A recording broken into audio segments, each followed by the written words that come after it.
Board exam 2026 के लिए एक इम्पोर्टेंट टॉपिक जिसमें शून्यकों का योगफल और गुणनफल दिया गया है। हमसे द्विघात बहुपद ज्ञात करने की बात की है। यदि आपने आज का वीडियो कंप्लीट तरीके से देख लिया तो आपका बेसिक कॉन्सेप्ट 100% क्लियर होगा।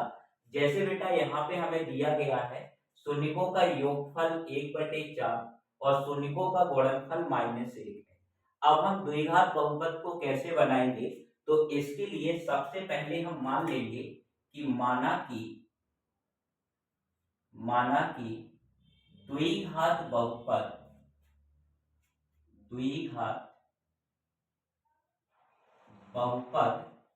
ए x square plus b x plus c है, जिसके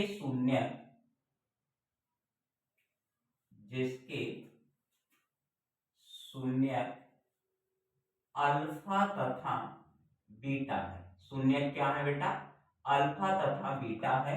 ये बात हमने यहाँ पे मान ली कि हमारे पास एक द्विघात बहुपद ax square plus bx plus c है, जिसके शून्यक अल्फा प्लस बीटा है।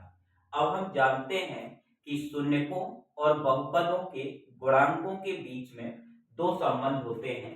पहला संबंध क्या होता है बेटा? पहला संबंध होता है शून्यकों का योगफल बराबर होता है -b/a के, जिसकी वैल्यू हमें कितनी दी गई है बेटा? 1/4 दी गई है।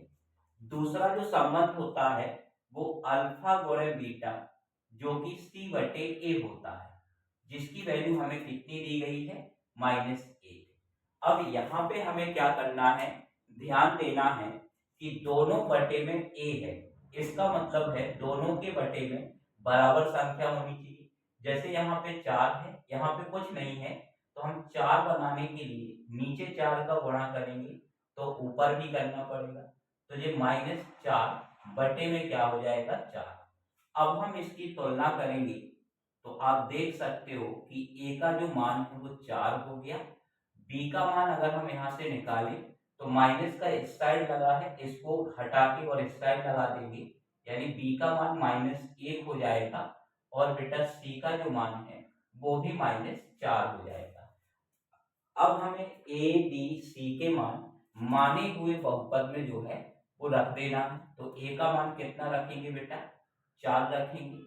अतः 4x स्क्वायर और b का मान कितना रखना है बेटा? -1, तो -1 रख देंगे तो -x हो जाएगा और c का मान -4। तो इस प्रकार से हम बहुपद को जो है आसान तरीके से बना सकते हैं। तो ये हमारा बहुपद बनके तैयार हो गया।